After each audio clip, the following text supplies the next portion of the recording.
ओम हरिः ओम श्री गुरुभ्यो नमः। हरिः ओम। ओम शन्नो मित्र शं वरुणः शन्नो भवत्वर्यमा शन्न इन्द्रो बृहस्पतिः शन्नो विष्णुरुक्रमः। नमो ब्रह्मणे नमस्ते वायो त्वमेव प्रत्यक्षं ब्रह्मासि त्वमेव प्रत्यक्षं ब्रह्म वदिष्यामि ऋतं वदिष्यामि सत्यं वदिष्यामि तन्मामवतु तद्वक्तारमवतु अवतु माम् अवतु वक्तारम्। ओम शांति शांति शांतिः। ओम सहना भवतु सहनौ भुनक्तु सह वीर्यं करवावहै तेजस्विनावधीतमस्तु मा विद्विषावहै।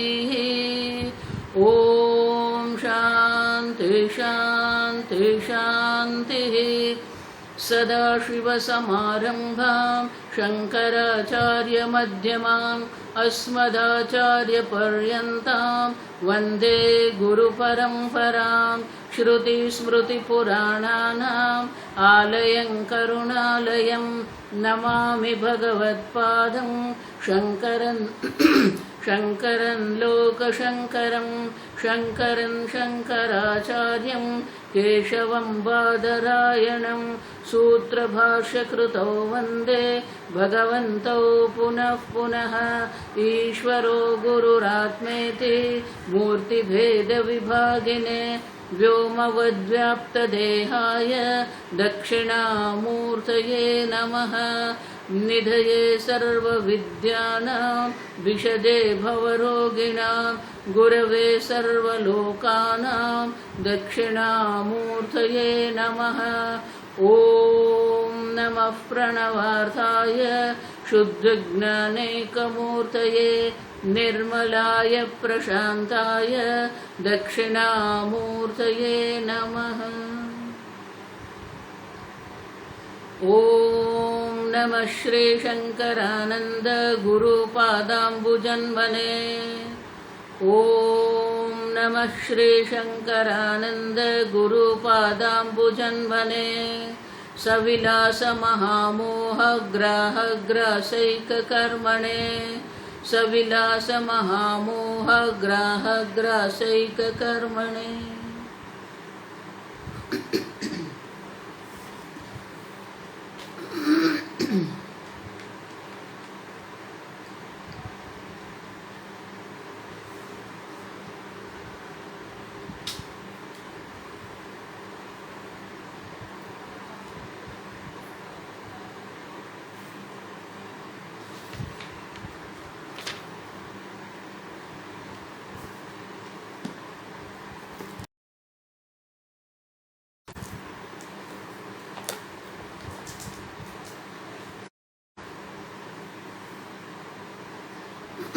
श्लोक नंबर 126।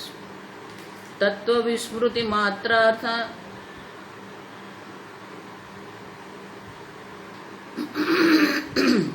तत्व विस्मृति मात्रार्थ नानर्थः किंतु विपर्ययात् तत्व विस्मृति मात्रान्नार्थः किंतु विपर्ययात् विपर्येतुं न कालोऽस्ति विपर्येतुं न कालोऽस्ति जटीति स्मरतः क्वचित् जटीति स्मरतः क्वचित्।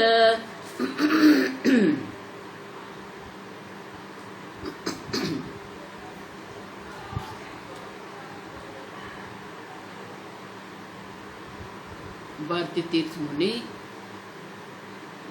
शंका का समाधान कर रहे हैं। कहते हैं कि कृषि आदि जो कार्य है वो कार्य करने से इतिहास आदि कार्य कथन से क्या होगा? तत्व विस्मृति ही। अब देखो तो बहुत सुंदर उत्तर दे दे। देखो हमारी चर्चा क्या चल रही है? चर्चा ये है कि अपरोक्ष ज्ञान के बाद भी जो विपरीत भावना है जन्म जन्मांतर से देह में अहम बुद्धि करने की जो हमें वासना हुई है, जगत में सत्यता की जो बुद्धि है हमारी, वो विपरीत भावना की निवृत्ति के लिए हमें निधिध्यासन करना है, तभी हमें ज्ञान निष्ठा प्राप्त हो सकती है। आप समझो, तो विस्मृति ने बात हम नहीं कर रहे, और हमने कहा विस्मृति संभव नहीं है, और फिर भी अगर विस्मृति हो भी जाए, क्यों? विक्षेप अभाव, विक्षेप का अभाव संभव ही नहीं है। क्यों? क्योंकि विक्षेप हो ही नहीं सकता। एक बार अपरोक्ष ज्ञान हो गया है, फिर भी जो विपरीत भावना है, विपरीत भावना की निवृत्ति के लिए हम जो निधिध्यासन कर रहे हैं, लेकिन निधिध्यासन करने के वक्त अनुसंधाता एवत्र, जो अनुसंधान करने वाला जो है, वो अनुसंधाता जो है, वो भोजन आदि भी करता है, तब भी उसे वो स्मृति है। और अगर विस्मृति हो भी गई, आशु पुनः स्मृते है, तुरंत अपने स्वरूप को वो याद कर लेता है। अब तो यहाँ बहुत सुंदर कहते हैं, अभी 126वें श्लोक में विद्या भारती तीर्थ मुनि कहते हैं कि यहाँ हमारी जो चर्चा हो रही है वो तत्व की स्मृति या विस्मृति की बात नहीं हो रही है। आप समझो, विपरीत भावना की बात हो रही है। और इसलिए कहते हैं तत्व विस्मृति मात्रात् न अनर्थः किंतु विपर्ययात्। तत्व की विस्मृति हो भी जाए तो जो अनर्थ हमें अभी प्राप्त हुआ है, वो अनर्थ किसके कारण है? विपर्ययात्, विपरीत बुद्धि में बैठे हैं, तो विपरीत बुद्धि की निवृत्ति हमें करनी है। तत्व विस्मृति जो है उन्हें, वो हमारे तत्व विस्मृति मात्रार्थ न अनर्थ, तत्व की विस्मृति होने मात्र से अनर्थ की बात नहीं है।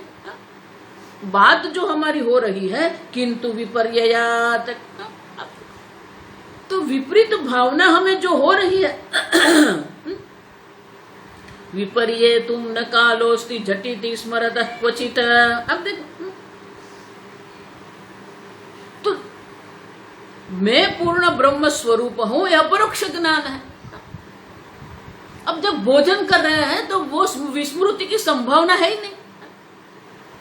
आप तो ऐसा कह रहे हैं कि कोई डांस नृत्य कर रहा है तो वो भूल जाएगा कि मैं डॉक्टर हूं, वकील हूं। क्या ऐसा हो सकता है? क्या नहीं। अपने को पूर्ण ब्रह्म स्वरूप जिसने जान लिया है, जीव और ब्रह्म का ऐक्य जिसको स्पष्ट हो गया है, तो स्मृति विस्मृति की बात हम नहीं कर रहे हैं। बात यह है कि विपरीत भावना हो रही है। अब जो विपरीत भावना है उनकी निवृत्ति के लिए हमें करना। और विपरीत भावना क्या है? जगत में सत्य बुद्धि है और देहादि में अहम बुद्धि है। अब देखो, तो विपरीत भावना जो है, विपरीत भावना निधिध्यासन में विघ्न कर सकता है। अब समझो, और इसलिए कहते हैं विपर्ये तुम न कालोस्ति झटिति। अब देखो, विपर्य जो होता है उसमें काल नहीं है, आप समझो। लेकिन भोजन आदि में अगर हो भी गया, झटिति, झटिति माने तुरंत, तुरंत की स्मृति हो जाएगी, मैं ब्रह्म स्वरूप हूं। लेकिन विपरीत भावना जो है, विपर्ये तुम न कालोस्ति, विपरीत भावना जो है, वो विपरीत भावना जब होती है तो उसके लिए कोई समय नहीं है। न कालोस्ति, आप देखो, उनके लिए कौन सा समय है? आप समझो, विपरीत भावना जन्म जन्मांतर से आई है। और जब तक ये शास्त्र श्रवण नहीं करेंगे, जब तक अपरोक्ष ज्ञान नहीं होगा, तब तक ये विपरीत भावना रहने वाली है। आप देखो, कोई विशेष काल नहीं है उनके लिए। विपर्ये तुम न कालोस्ति, लेकिन वो विपरीत भावना की निवृत्ति के लिए हम निधिध्यासन कर रहे हैं। और इसलिए कहते हैं कि मुमुक्षु के लिए भोजन आदि में तो तुरंत ही हमें स्मृति हो जाती है, लेकिन विपरीत भावना में कोई नहीं। देखो ये समझना है, ये इतना लंबा कर रहे हैं भारतीय तीर्थ मुनि क्योंकि यहाँ ही लोग जो है, यहाँ ही लोग अटक जाते हैं। बहुत सारे लोग मैंने देखे शास्त्र श्रवण करते हैं लेकिन अपने ब्रह्मत्व जो है, अपनी पूर्णता जो अनंतता, स्वामी जी भी कहते थे कि पूर्णता का जो ज्ञान है और पूर्णता में जो निष्ठा है, ज्ञान निष्ठा कहते हैं उसको, वो इतनी सरल नहीं है। बाकी वेदांत तो सरल है, आप समझो, लेकिन ये विपरीत भावना की जो निवृत्ति करनी है ना, और विपरीत भावना की निवृत्ति करनी माने कि आपकी ये जगत में जो भी कोई पहचान है, ये सब पहचान को आपको नकारना पड़ेगा। ये नहीं, ये नहीं, ये नहीं। अब देखो, अब पूरे जीवन वकील बन के रहे हैं और कहते हैं तू वकील नहीं है। अब ये इतना सरल नहीं है। अब और आजकल को जो आजकल ये आधुनिक जो जगत है, आधुनिक व्यापारिक जगत में आप देखो सबको अपनी एक पहचान बनानी पड़ती है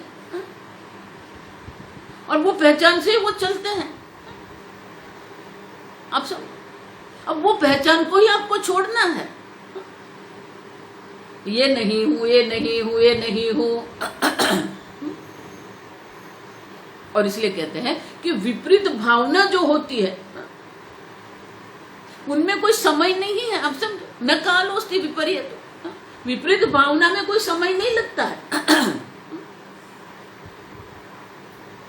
आप समझो, दृग्दृश्य में इसीलिए शंकराचार्य जी कहते हैं देहादि में जो अहम बुद्धि है वो दो प्रकार से है। एक सहज है, जन्मना जायते, जन्मना सह जायते इति सहज, जन्म से ही मैं शरीर हूं, मैं मनुष्य हूं। अब और कर्मजा भ्रांति, अब विपरीत भावना मानी भ्रांति। अब तो एक है जो जन्म से है, दूसरी जो भ्रांति कर्मजा भ्रांति। आप तो कर्मजा जो है कर्म के कारण है, प्रारब्ध कर्म के कारण ये शरीर में अहम बुद्धि रहेगी। आप समझो, फिर भी उसके विरुद्ध जाना है आपको। आपके प्रारब्ध में जो लिखा है वो प्रारब्ध कर्म जो है, वो प्रारब्ध कर्म भोगने के लिए ये देह में अहम बुद्धि होनी चाहिए, मन में भोक्तृत्व होना चाहिए, कर्तृत्व होना चाहिए, तभी तो आप प्रारब्ध कर्म भुगत सकते हो ना।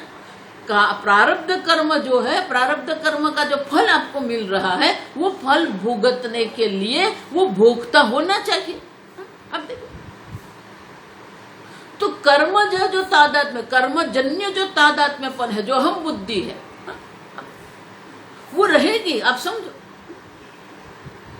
फिर भी इसलिए कहते हैं न कालोस्ति विपर्येतुम, न कालो, उसमें कोई समय नहीं है, थोड़ा भी समय आपको नहीं मिलता। विपरीत भावना ऐसी है क्योंकि हमारा संपूर्ण व्यवहार जो है वो देह से ही होगा। देह है, इंद्रिय है, मन है, बुद्धि है, उसी से तो हम व्यवहार कर रहे हैं। मैं आपको अभी उपदेश कर रही हूँ तो उपदेश करने के लिए अभी क्या कर रही हूँ, ये शरीर का उपयोग है, वाणी का उपयोग है, आंख का उपयोग है। अब देखो, आप श्रवण कर रहे हो, मैं बोल रही हूं तो मैं वक्ता हूं, आप सुन रहे, आप श्रोता है। आप देखो, तो वक्ता है मानी यहां कर्तृत्व है। आप देखो, आप श्रवण कर रहे हैं तो ये सब व्यवहार है। आप समझो, ये व्यवहार करते हुए भी, इसलिए भगवान चौथे अध्याय में कहते हैं कर्मण्य भी प्रवृत्तोपि, कर्म में कितने भी प्रवृत्त होने पर भी आप देखो नैव किंचित करोति। अब देखो, इसलिए मैं कहती, आप भाग के अगर कहीं जाएंगे और आप समझेंगे आपको ब्रह्म ज्ञान हो जाएगा, आपका जप हो जाएगा, कुछ नहीं होगा। ऋषिकेश भी संसार के अंतर्गत ही है, काशी भी संसार के अंतर्गत ही है। अब समझ, जो आपके लिए समस्या है वो ये विपरीत भावना है। और विपरीत भावना की अगर निवृत्ति करनी है तो अपने आप के साथ बैठना पड़ेगा। देखो, इसलिए जो सब वेदांत में जो लोग आते हैं ना, वो बौद्धिक रूप से बहुत प्रसन्न हो जाते, क्योंकि तर्क वितर्क है ना, दृष्टांत है, तर्क है, वितर्क है। अब लेकिन जब सही में ये जब आता है ना, मनन और चिंतन आता है, तब उनको समझ में आता है कि अरे जप नहीं किया है इसलिए मन शांत नहीं है, और पहले जप करते नहीं थे। आजकल जितने स्वामी जी भी कहते थे, फरवरी, मार्च, अप्रैल में स्वामी जी के 3 शिविर रहते थे ऋषिकेश में। स्वामी जी ने बहुत स्पष्ट रूप से देखा था कि जब तक आपके जीवन में ईश्वर नहीं है, जब तक आपके जीवन में प्रसाद बुद्धि नहीं है, शरणागति नहीं है, तब तक मोक्ष कैसे प्राप्त होगा आपको। स्वामी जी का पुस्तक है सरेंडर एंड फ्रीडम, आप देखो। वेदांती लोग भगवान को ही बाजू पर कर देते हैं, जब तक कोई बाजू पर कर देते हैं। मैंने देखा है, स्वामी जी को बोलना पड़ता था। अब 50 के वय के उम्र के होते हैं, 60 के उम्र के होते हैं, स्वामी जी को बोलना पड़ता। अब मंदिर जाइए, अब देखो मंदिर में आरती हो रही है और यहाँ भटकते रहते लोग। अब देखो, वो ऐसा सोच रहे हम तो वेदांत पढ़ रहे हैं, मंदिर हमारा काम नहीं है। अरे अब समझो, जब तक देखो, इसीलिए कहा ना कि जप में नियम है, ध्यान में नियम है, और वो करना पड़ेगा, तब तो ये निधिध्यासन होगा ना। चित्त की एकाग्रता अगर आपको लानी है, अंतःकरण की शुद्धि आपको करनी है, तो उपासना भी आवश्यक है, जप भी आवश्यक है। जीवन भर जप किया नहीं है, अब जब 70 के उम्र हो गए और बोल रहे स्वामी जी मन शांत नहीं हो रहा, कैसे होगा। देखो, मेरी बात थोड़ी कड़वी लगेगी आपको, लेकिन यही हकीकत है, वास्तविकता तो यही है।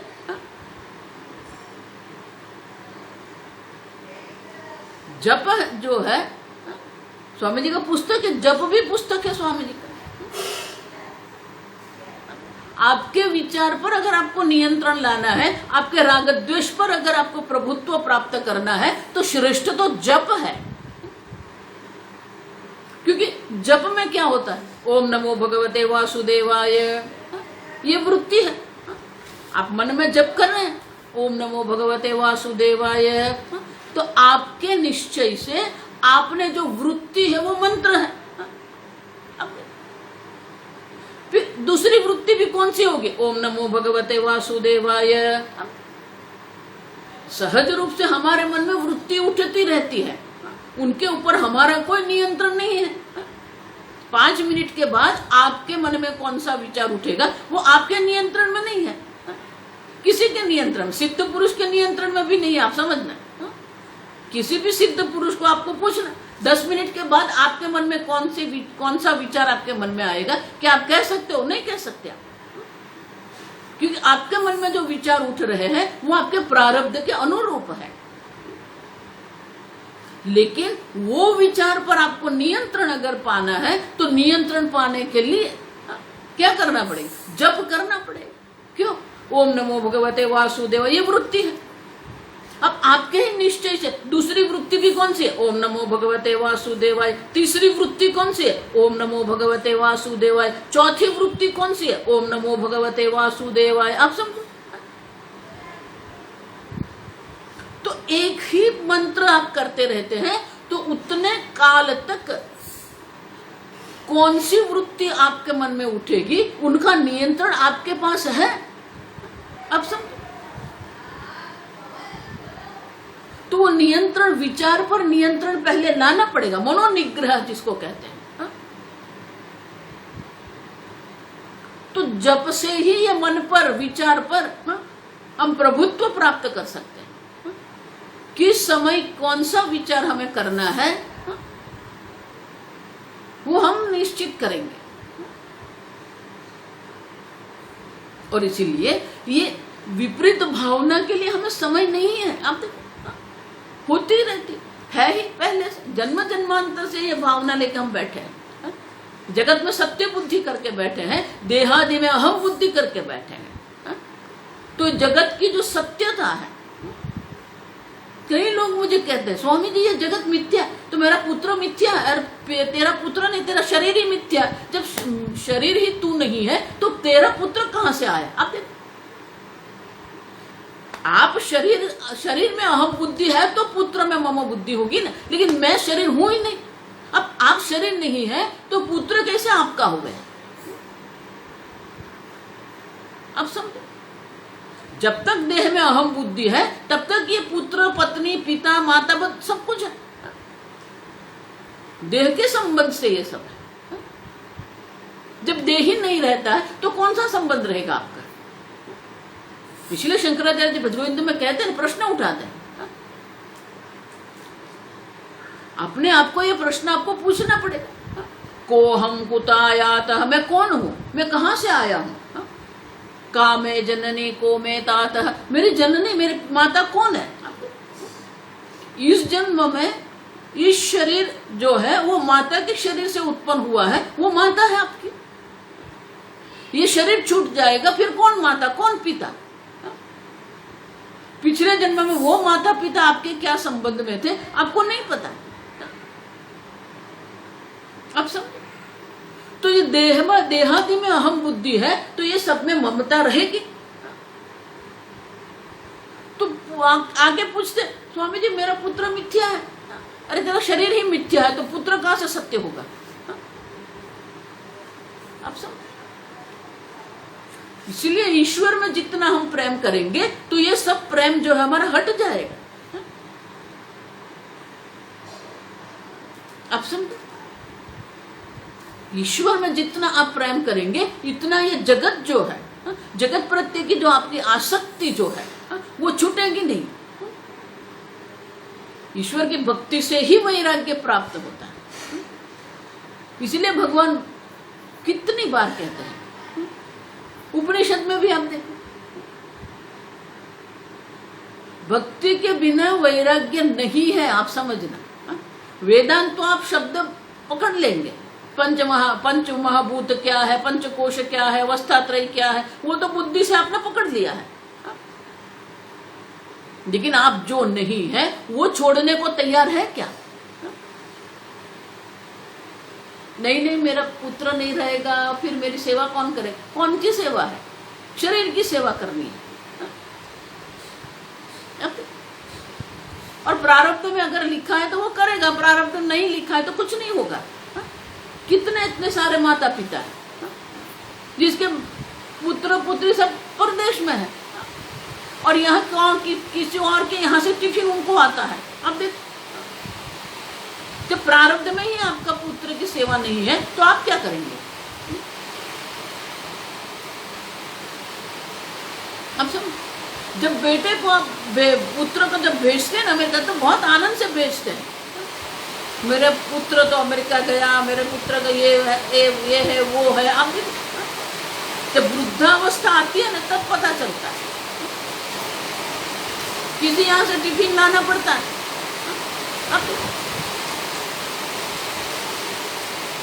अब समझो, कौन पुत्र कौन पुत्री? प्रारब्ध में जो है वो होके ही रहेगा, लेकिन वो प्रारब्ध किसका है? शरीर का प्रारब्ध है, मन का प्रारब्ध है, आपका नहीं है। उपाधि की दृष्टि से प्रारब्ध है, आत्मा की दृष्टि से कोई प्रारब्ध नहीं है।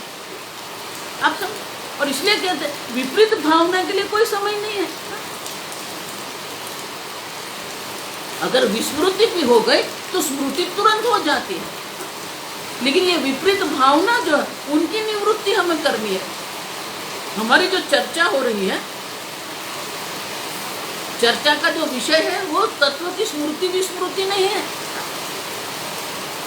चर्चा का जो विषय है वो तो विपरीत भावना है, और विपरीत भावना एक या दो नहीं है।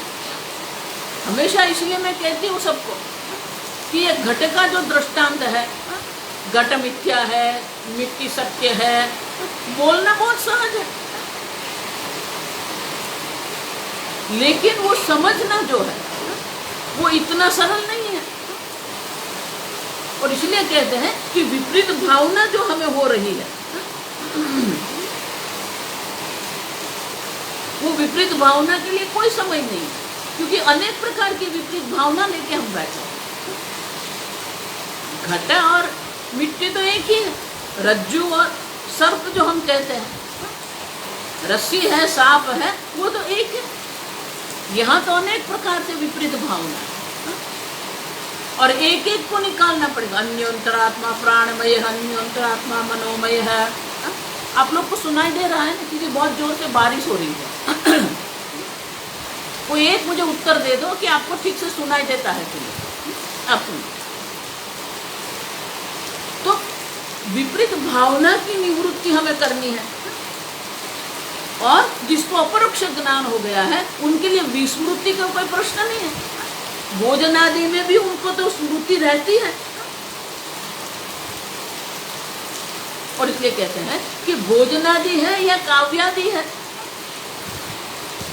सब जगह पर विस्मृति का कोई प्रश्न नहीं। और इसलिए आगे के श्लोक में कहते हैं, हम प्रश्न ये श्लोक पढ़ेंगे। तत्वस्मृतेरवसरो नास्ति, तत्वस्मृतेरवसरो नास्ति, अन्याभ्यासशालिनः प्रत्युताभ्यासघातित्वात् बलात् तत्त्वमुपेक्ष्यते।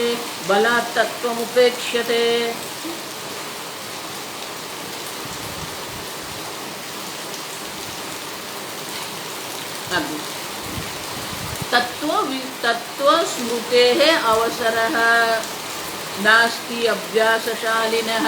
अब अन्य अभ्यासशालिनः, बहुत सुंदर है आपको। अन्य अभ्यास माने कि जो अन्य प्रकार के शास्त्र का अध्ययन करते हैं, अभ्यास करते हैं, तो उनका मन जो है वो काव्य आदि में लगा हुआ है, उनका मन जो है अन्य प्रकार से है। तो वहां लगा हुआ जो अन्य अभ्यासशाली जो है, उनको तत्व की स्मृति ही नहीं है, तत्व स्मृति का कोई अवसर उसको मिलता ही नहीं है। अगर ऐसा आप कहते हैं, अब समझो, प्रत्युत अभ्यास घातित्वात्, और तर्क आदि जो हम करते हैं, प्रत्युत माने तर्क आदि जो हम करते हैं वो क्या करते हैं? अभ्यास घातित्वात् बलात् तत्त्वमुपेक्ष्यते। ये शंका है, आप समझ में। तो बोले कि जब हमारा मन अन्य प्रकार का अभ्यास कर रहा है, फिर वो काव्य है, संगीत है, भोजन है, कुछ भी है, तो वहां पर हम शास्त्र, उनका मन तो कहाँ न कहाँ है। अब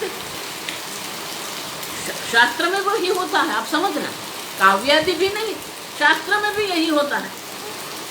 क्यों? जो तर्क वितर्क में पड़ जाते हैं, तो उनकी बुद्धि तर्क वितर्क कर रही है, वो तत्व चिंतन का तो कोई अवसर ही नहीं है उसको। अब शास्त्र जो पढ़ने वाले, देखो भगवान को भी इसलिए बोलना पड़ा, शब्द ब्रह्माति वर्तते। ये शब्द ब्रह्म हम आगे देख के गए कि शब्द हम पकड़ गए शास्त्र का, लेकिन शास्त्र के शब्द का अर्थ का स्फुरण हमें होता है कि नहीं? शास्त्र तो हमने पकड़ लिया, शास्त्र के शब्द भी हमारे मन में आ गए, लेकिन वो अर्थ का स्फुरण है कि नहीं? अब अनंत शब्द हम समझते हैं, क्या समझते हैं हम? अखंड माने क्या है? आप एक भाषा से दूसरी भाषा में जाते हैं, अर्थ का स्फुरण नहीं है, आप समझना ठीक से। What is Anant? इन्फिनिट। फिर व्हाट इज इन्फिनिट?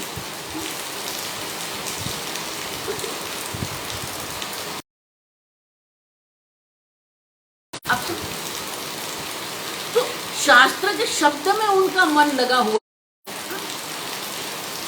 अन्य काव्यादि में उनका मन लगा हुआ है, तो उनको तो तत्व की स्मृति के लिए कोई अवसर मिलता ही नहीं है, क्योंकि उनका मन तो उसी में लगा हुआ है। अब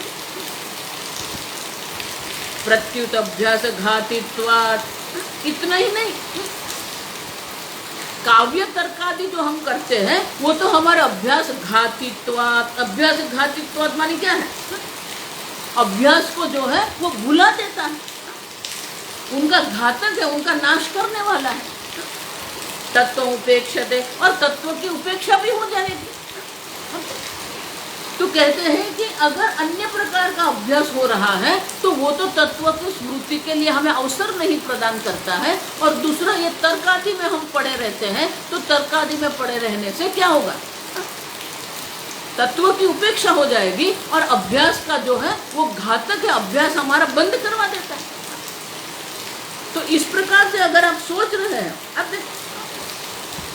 तत्व की स्मृति का अवसर नहीं देते हैं, तत्व की उपेक्षा होती है, हमारे अभ्यास का घातक वो बन जाता है। क्यों? अन्य अभ्यासशालिन, अन्य प्रकार का वो अभ्यास कर रहा है। कोई नृत्य का अभ्यास कर रहा है, कोई काव्य का अभ्यास कर रहा है, कोई लेखन कार्य कर रहे हैं, अनेक प्रकार, कोई भोजन बना रहा है।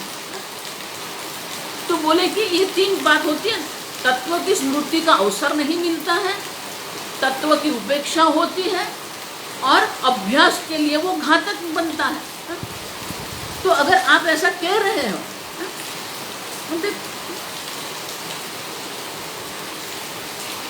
तो उनका समाधान आगे के श्लोक में करते हैं।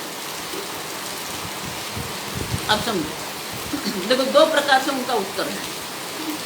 अगर आप कह रहे हैं कि अन्य प्रकार का हम जो कार्य कर रहे हैं उसमें हमें तत्व जो है वो तत्व की स्मृति का अवसर नहीं मिलता है, क्योंकि हमारी बुद्धि वहां लगी हुई है।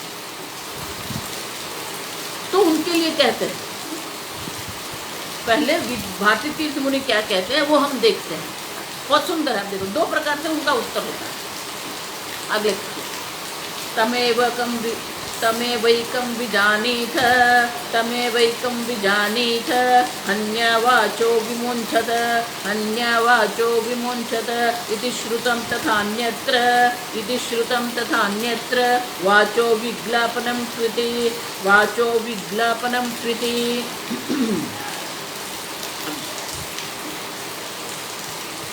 तो कहते हैं ये मुंडकोपनिषद में, तमेव एकम विजानीथ, ये एक को तू जान ले। विजानीथ माने क्या है?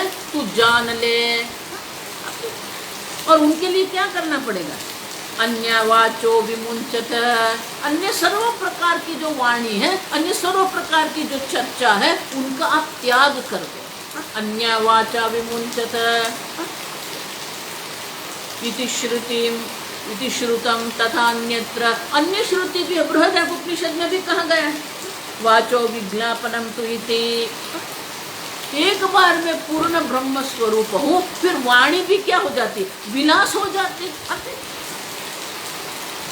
तो बोलते हैं कि श्रुति माता इस प्रकार से कहती है कि एक बार तत्व चिंतन हमें है, तत्व स्मृति है, फिर बोलने की कोई आवश्यकता ही नहीं पड़ती। अन्य वाचा विमुंच, श्रुति माता स्वयं कहती है कि अन्य प्रकार की वाणी का आप त्याग कर दो। और दूसरी स्मृति कहती है वाचो विज्ञापनम ही तत्, अब ये वाणी जो है वाणी का विनाश ही हो जाएगा। नानुध्यायत बहुन शब्दवाचन वाचो विज्ञापनम ही तत्, अन्य किसी भी प्रकार की चर्चा करने की आवश्यकता नहीं है। और इसलिए कहते हैं कि एक श्रुति ये कह रही, एक श्रुति ऐसे कह रही है कि अन्य सर्व प्रकार का चिंतन, अन्य सर्व प्रकार की बात जो है, चर्चा है, वाणी है, उनका आप त्याग करो, मात्र ब्रह्म चिंतन करो, ब्रह्म का चिंतन करो, ब्रह्म का उपदेश करो, तत्चिंतनम तत्कथनम। और इसीलिए ये जो काव्यादि है, तर्कादि जो है, हमें तत्वों की विस्मृति कराते हैं, हमारे तत्व उपेक्षा करवाते हैं। और इसीलिए श्रुति कहती है कि ये सब छोड़ना पड़ता है। अब फिर आगे देखो, मैंने पहले कहा ये शंका की बात है, और वो शंका अपनी शंका के समर्थन के लिए ये श्रुति का अवतरण वो कर रहा है। आप समझो, तो बोले कि श्रुति में भी कहा है कि अन्य प्रकार से सब छोड़ देना है, तभी तो हमें ब्रह्म का अभ्यास होगा, नहीं तो ये सब ब्रह्म का अभ्यास के लिए घातक बन सकता है। उतना ही नहीं, आगे वो कहता है आहारादित्य जन्नैव जीवेच्छास्त्रांतरं त्यजन् जीवेच्छास्त्रांतरं त्यजन् किन्न जीवसि येनैवं करोष्यत्र दुराग्रहम्।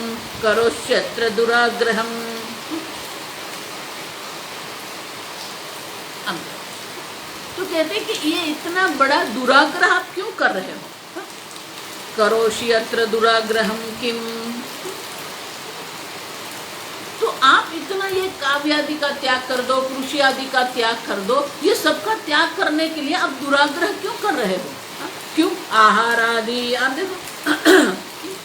भोजन आदि जो है त्यजन्नैव जीवेत, ये शरीर को पोषण की आवश्यकता है, तो जीवन के लिए हमें आहार आदि तो करना ही पड़ता है। शास्त्रांतरम त्यजन किम न जीवसी। तो कहते हैं कि भोजन आदि तो हम त्याग नहीं कर सकते, क्योंकि उनके बिना हम जीवन जी नहीं सकते, लेकिन अन्य प्रकार के जो शास्त्र है, अन्य प्रकार के शास्त्रांतरम है, उनका त्याग करना पड़ता है, क्योंकि उनके बिना भी हम जीवन जी सकते हैं। किम न जीवसी येनैवं। तो बोलते हैं कि भोजन आदि का, आहार आदि का हम त्याग का कह नहीं सकते, क्योंकि उनके बिना हमारे शरीर का पोषण नहीं हो सकता, जीवन संभव नहीं है। लेकिन अन्य शास्त्र जो है उनका तो आप त्याग कर दो। क्यों? उनके बिना क्या आप जी नहीं सकते हो? किम न जीवसी येनैवं। भोजन आदि का त्याग नहीं हो सकता है, क्योंकि उनको जीवन के लिए आवश्यक है, लेकिन अन्य शास्त्र का तो हम त्याग कर सकते हैं। उनके बिना क्या हम जीवन जी नहीं सकते हैं क्या? तो इसके लिए इतना आग्रह आप क्यों कर रहे हो? अब करोषि अत्र दुराग्रहम। तो अन्य शास्त्र के लिए इतना दुराग्रह जो है हम क्यों कर रहे हैं? भोजन आदि जीवन के लिए आवश्यक है, इसलिए उसका त्याग नहीं करना है, लेकिन वो शास्त्र आदि, अन्य शास्त्र आदि जो है, काव्य आदि जो है, उनके बिना तो हम जीवन जी सकते हैं। और अगर उनके बिना हम जीवन जी सकते हैं, तो फिर उनका जो त्याग है करना चाहिए हमें।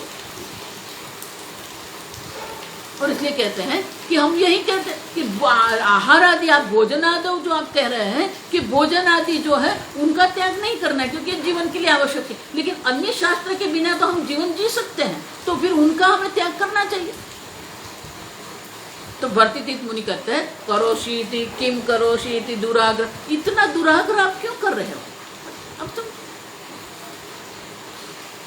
भोजन आदि के कोई बात नहीं, क्योंकि जीवन के लिए आवश्यक है। काव्य आदि नहीं करना है, कृषि आदि नहीं करना है, क्योंकि उनके बिना भी हम जीवन जी सकते हैं। देखो ये विभाग कर रहे हैं, भोजन आदि भी है, कृषि आदि व्यापार भी है, और काव्य आदि जो है विनोद है।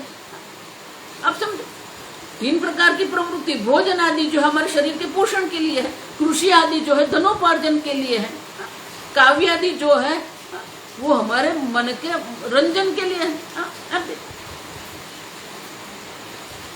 तो हमारे विनोद के लिए है। तो ये विभागीकरण आप कर रहे हो। तो बोले कि ये विभागीकरण की आवश्यकता क्यों, इतना दुराग्रह क्यों कर रहे हो? ये विभाग करने की आवश्यकता नहीं है।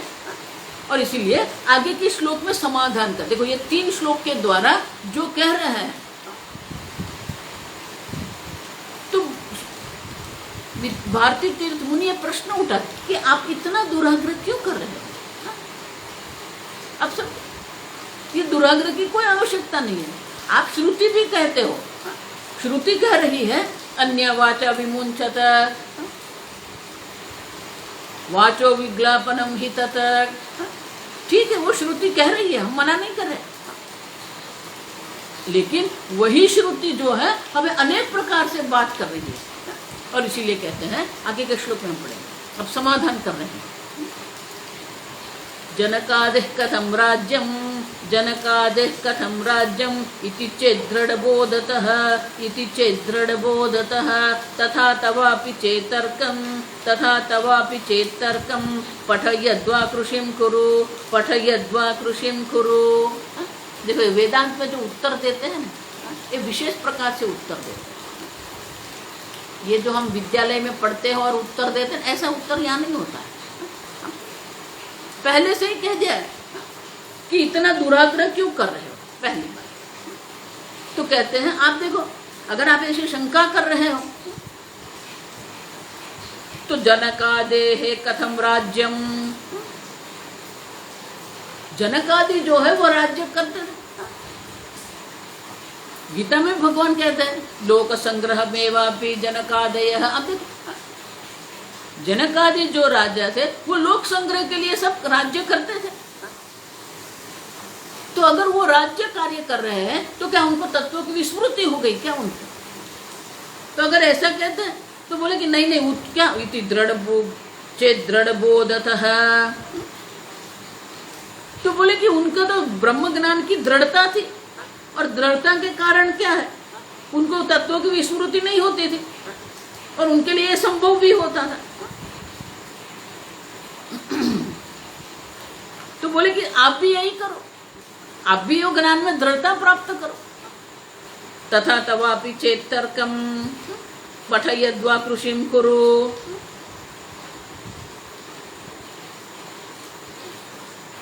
आपको भी तवापि माने कि आपको भी अगर दृढ़ ज्ञान हो गया है, आपको भी अपरोक्ष ज्ञान प्राप्त हो गया है, तो आप शास्त्र पढ़ो या तर्क करो। तर्कम पठम यद्वा कृषिं कुरु। आप देखो आप तर्क शास्त्र पढ़ो या कृषि करो, क्या आपको फर्क पड़ता है? अब देखो अगर जनकादि जो है वो अपना कार्य कर रहे हैं, आगे भी मैंने श्लोक कहा था ना, अब समझो कृष्ण भोगी शुकस्त्यागी। अब देखो कृष्ण भगवान जो है वो भोग परायण जीवन था।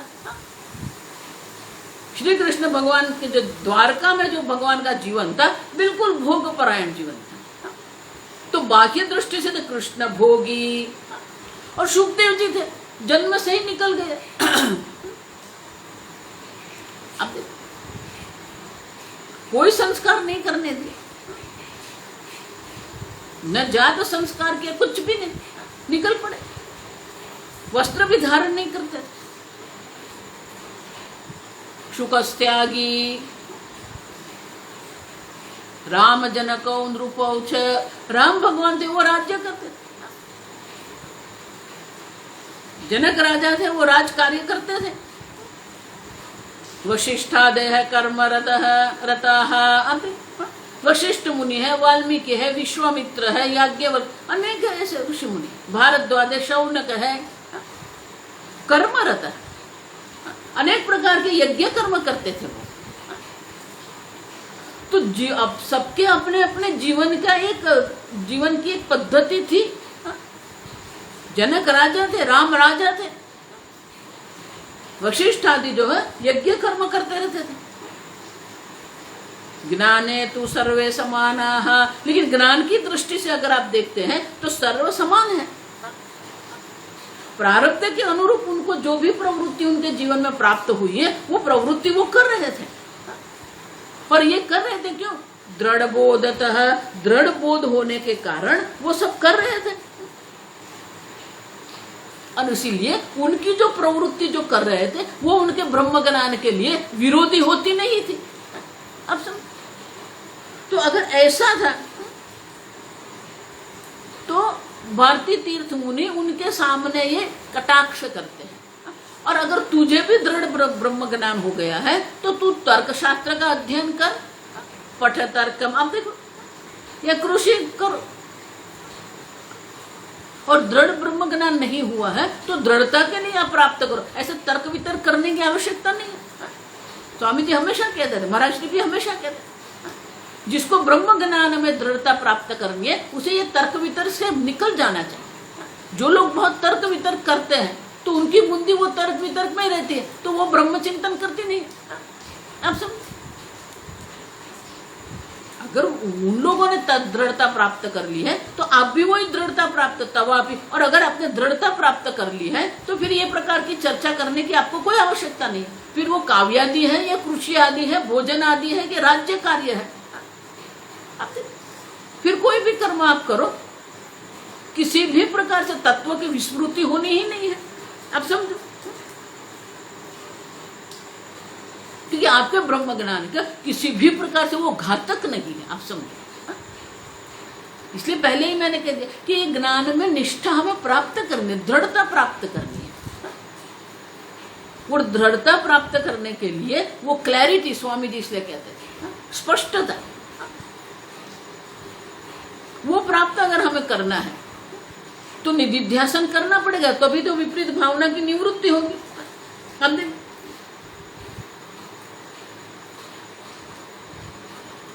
और इसीलिए ये हमें बिल्कुल स्पष्ट रूप से समझना है। एक बार दृढ़ ज्ञान हो गया फिर तो आप कुछ भी कर सकते हो। विपरीत भावना के वो जो आप समझो, और आगे कहते हैं बहुत सुंदर दो बात है ना, विपरीत भावना दो प्रकार की, एक तो देह में अहम बुद्धि है, जगत में मिथ्या बुद्धि है।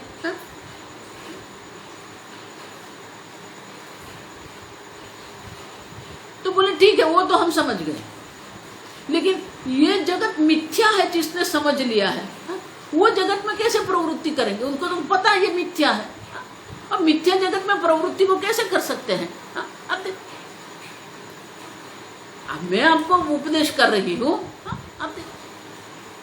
आप शास्त्र पढ़ रहे हैं, भोजन भी ग्रहण करते हैं, तो बोले कि जिसको ये दृढ़ ज्ञान हो गया है कि ये जगत मिथ्या है, तो वो मिथ्या जगत में प्रवृत्ति कैसे कर सकते हैं? अगर ऐसी शंका आपको होती हो तो आगे का श्लोक कहते हैं, मिथ्यात्व वासनाद्राड्ये मिथ्यात्ववासनादार्ढ्ये प्रारब्ध क्षयकांक्षया अक्लिश्यन्तः प्रवर्तन्ते स्वस्वकर्मानुसारतः। अब देखिए, मिथ्यात्ववासनादार्ढ्ये, मिथ्या तो ये जगत मिथ्या है, इस प्रकार का जो ज्ञान है उसमें जो हमें दृढ़ता प्राप्त करनी है, वो दृढ़ता के बाद क्या होता है? प्रारब्ध क्षय आकांक्षया अक्लिश्यन्तः प्रवर्तन्ते। जगत के मिथ्यात्व के ज्ञान के बाद भी अपने प्रारब्ध का क्षय की इच्छा से, आकांक्षा, अक्लिश्यंत, किसी भी प्रकार से क्लेश नहीं करते हुए, किसी की प्रकार से अपने मन में क्लेश नहीं उत्पन्न करते हुए प्रवर्तन्ते, वो प्रवृत्ति करते रहते हैं। कोई क्यों? स्वस्व कर्म अनुसारतः, उनके सामने जिस प्रकार की परिस्थिति है वो परिस्थिति के अनुसार उनका जो स्वकर्म है, कर्तव्य कर्म है, कर्तव्य कर्म के अनुसार वो प्रवृत्ति करते रहते हैं। भले जगत मिथ्या है लेकिन प्रारब्ध क्षय के लिए वो करते रहते हैं। लेकिन इनके लिए स्वामी जी बहुत सुंदर एक कथा करते हैं कि एक राजा थे, बहुत बुद्धिमान था, और उनके जो राज्यसभा थी, और राज्यसभा में सर्व प्रकार के पंडित रहते थे। वो काव्य विनोद भी करते थे, नाटक भी थे, नृत्य भी, सब थे, सब प्रकार के कुशल जो पंडित विद्वान थे वो सब थे उनके राज्यसभा में। अब उनके राज्यसभा में एक पंडित जो था वो वेदांती, पक्का वेदांती था। अब और दूसरा जो था वो भक्ति प्रधान था, वो द्वैत वाला था। अब समझ, तो कभी कभी वो भाग कथा भी सुनते थे, भक्ति की बात भी सुनते थे, कभी कभी वो वेदांत की बात भी सुनते थे। अब वेदांत की बात जब सुनते थे तो वो तर्क से तो आपको आकर्षित करता ही है, तो उनको बहुत यहाँ ये ठीक कहा आपने, ये तर्क से बिल्कुल ठीक है, ये दृष्टांत ठीक है, तो वो वेदांत की जो बात करते हैं वो बिल्कुल सच्ची लगती थी। फिर जो वो द्वैतवादी भक्ति की बात करते थे तो भावनात्मक रूप से उनको वो भी सच्चा लगता था। हाँ, भगवान की भक्ति तो करनी ही चाहिए, भगवान तो सर्वज्ञ है, मैं तो अल्पज्ञ हूं। अब देख,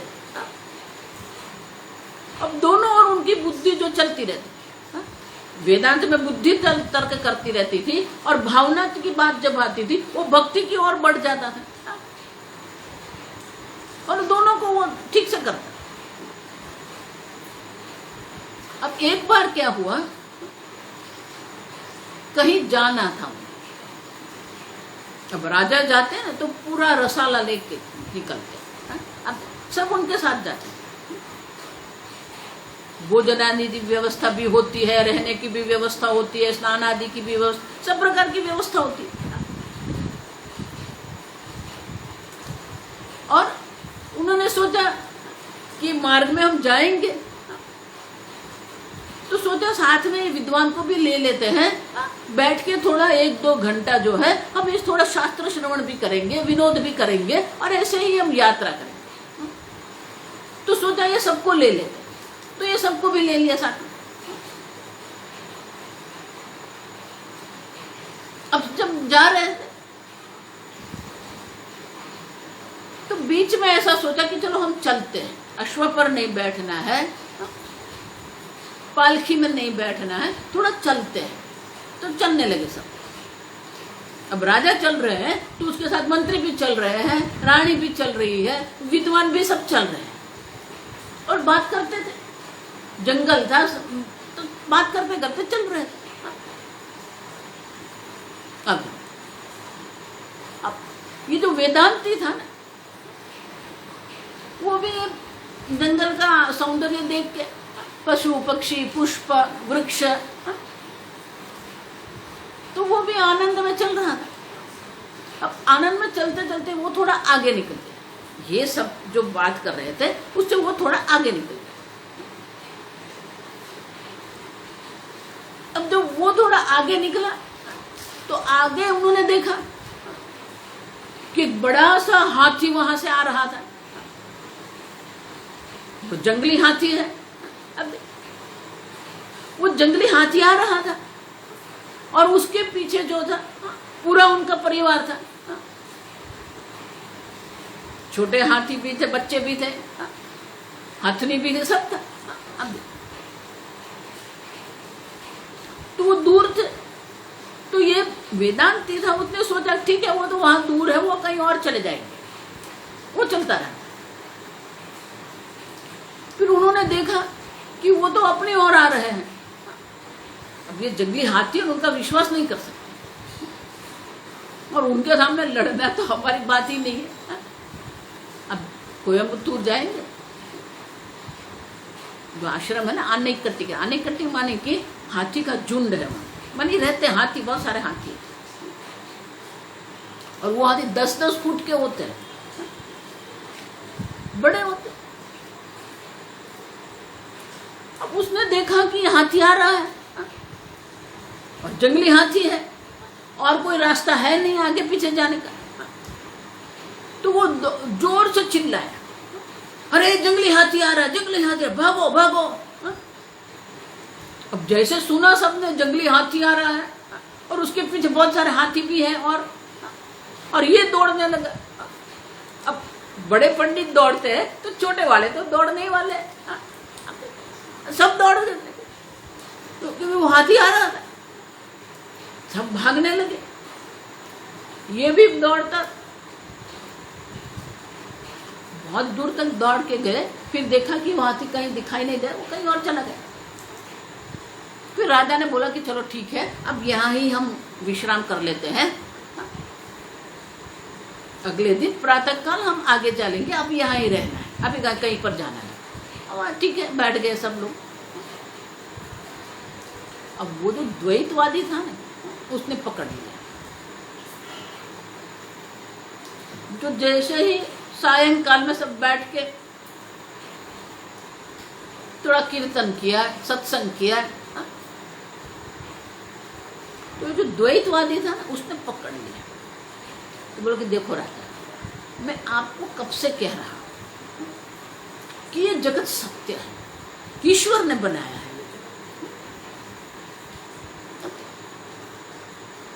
राजा सोचा, हाँ आप जो कहते हो वो तो ठीक है, लेकिन आप ये क्यों कह रहे हो? तो बोले मैं इसलिए कह रहा हूँ कि ये जो वेदांती है ना, वो कहता है ये जगत मिथ्या है, ये जगत मिथ्या है, ये जगत मिथ्या है। और वही पहले दौड़ने वाला कौन था? वो भागो भागो कहने वाला कौन था? वो हाथी को देख वो ही भागा। अगर हाथी मिथ्या है तो भागने की उनको क्या आवश्यकता थी? इतना भयभीत होने की क्या आवश्यकता थी? राजा सोच में पड़ गया, बात तो ठीक है, अगर वो कह रहा है कि जगत मिथ्या है तो भागने की क्या आवश्यकता? वो हाथी तो मिथ्या था उनके लिए, तो मिथ्या हाथी के लिए भागने की क्या आवश्यकता थी? अब राजा के मन में ये बैठ गया। तो राजा ने बोला वो वेदांती जो है ना, विद्वान को बुलाओ। तो वो गए, बोला कि आप कहते हो ना कि ये जगत मिथ्या है। तो बोला हाँ बिल्कुल जगत मिथ्या है, और अब तर्क से भी सिद्ध करते हो तर्क मिथ्या। तो हाँ बिल्कुल बिल्कुल मिथ्या है। तो अगर आप कहते हो कि जगत मिथ्या है तो वो हाथी जो था आपने देखा, आपने पहले देखा? तो बोले हाँ मैंने पहले देखा। तो वो हाथी मिथ्या है, सत्य है, वो मिथ्या है। तो पहले दौड़ने वाले भी तो आप ही थे, भयभीत तो आप हो गए, भागो भागो तो सबने। अगर मिथ्या तो भागने की क्या आवश्यकता थी आपको? हाथी मिथ्या है तो भागने की क्या आवश्यकता थी आपको? और वेदांती 2 क्षण के लिए वो चुप रहा, उसके मुख पर एक स्मित था, वो राजा की ओर देखता है। वो समझ गया कि ये राजा को चढ़ाने वाला कौन था, वो समझ गया, बिल्कुल समझ गया। एक स्मित दे के राजा के सामने आंख में मिला के बोले, राजा ये हाथी मिथ्या था तो मैंने कब कहा कि मैं भागा वो सत्य था? समझते? मेरा भागना भी मिथ्या ही था, आपका भागना भी मिथ्या था। मैंने कब कहा कि मैं भागा वो मिथ्या नहीं? वो भी मिथ्या है, हाथी भी मिथ्या है। हाथी को देखकर जो मैंने भागो भागो का वो भी मिथ्या है, और मैं भागा वो भी मिथ्या ही है। कौन, किसने कहा कि वो सत्य है? तो ये आधा आधा मत पकड़ो। जगत मिथ्या माने पूर्ण जगत मिथ्या है। अब भोजन कर रहे तो भोजन भी मिथ्या, करने वाला भी मिथ्या है, होने वाला भी मिथ्या है। अब तो ये वितर्क मत करो, मिथ्या है फिर मिथ्या ही है, कल हम देखेंगे, अब समय हो गया है। जगत मिथ्या है तो भोजन भी मिथ्या है, लेकिन भोजन करना भी तो मिथ्या ही है ना। और जो भोजन करने से जो तृप्ति मिली वो तृप्ति भी तो वही है। बहुत सारे लोग कहते हैं अगर सर्व ब्रह्म है तो फिर आप रोटी क्यों खाते, पत्थर ही खाओ ना। जिस प्रकार का पेट है उसी प्रकार का अन्न है। ये पेट मिथ्या है, अन्न भी मिथ्या है। इसलिए उसने कहा कि हाथी मिथ्या तो मेरा दौड़ना भी क्या है, मिथ्या ही है।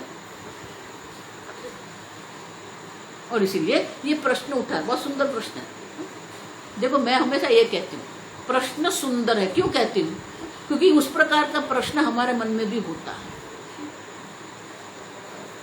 देहादि मैं नहीं हूं, ठीक है, वो समझ में आ गया, वो दृढ़ता आ गई, लेकिन ये जगत मिथ्या है। देखो आगे मैं कह के गई कि ये वेदांत शास्त्र जो उपदेश है ना वो आनंद है। आप देखो, आप तो नित्य मुक्त आत्मा है ही, मुझे आपको मुक्त नहीं करना है। अब नित्य मुक्त आत्मा है, अब पूर्ण ब्रह्म है ही।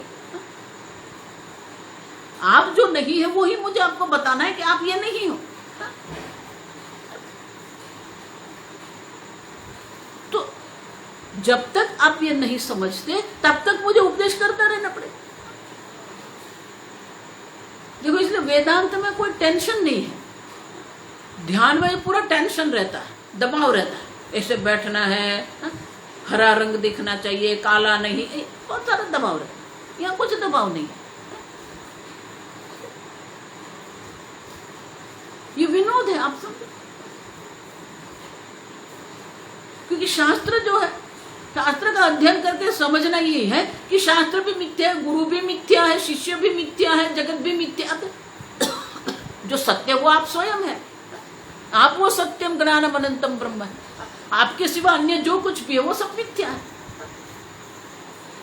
लेकिन मिथ्या है उसको समझने के लिए शास्त्र श्रवण है। शास्त्र श्रवण से ही आपको ये मिथ्यात्व का ज्ञान होगा।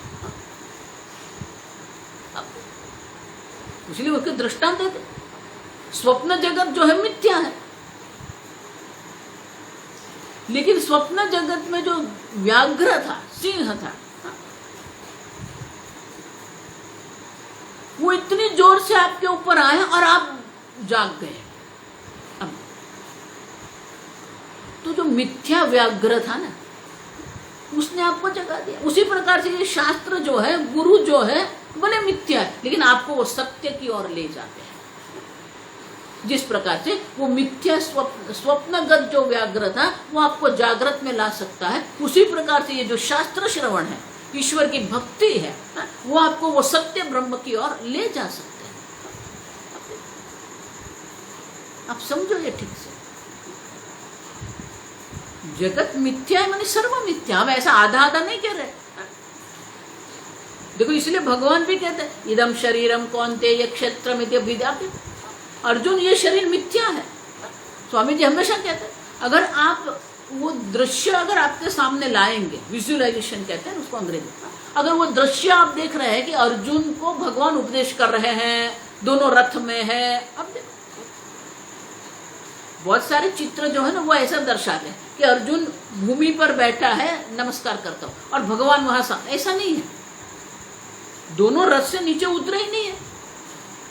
अर्जुन तो रथ के अंदर ही, रथोपस्थ, रथों में बैठ गया वो, और भगवान वहां ही खड़े रहकर उपदेश करते हैं, नीचे नहीं आए थे। आप देखो ये चित्र बिल्कुल गलत है।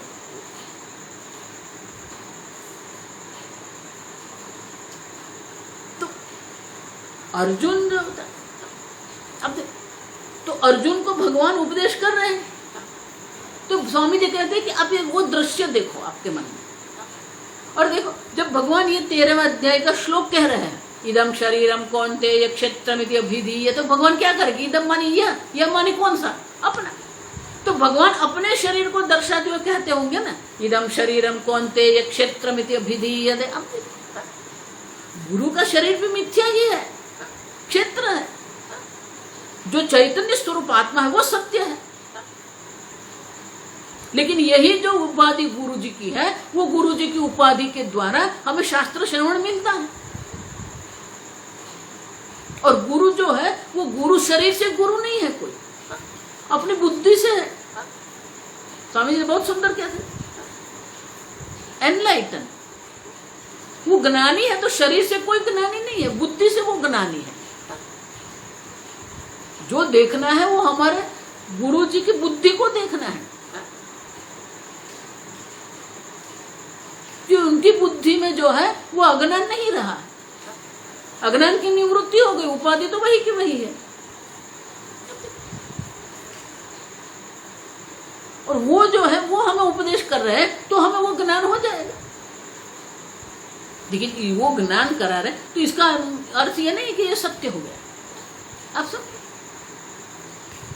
जो मिथ्या है वो मिथ्या ही है, लेकिन वही मिथ्या जो है हम देख के गए माया की चर्चा में कि माया पूर्णतः प्रतिकूल नहीं है। माया की अचिंत्य शक्ति जो है वो अनुकूल भी है हमें।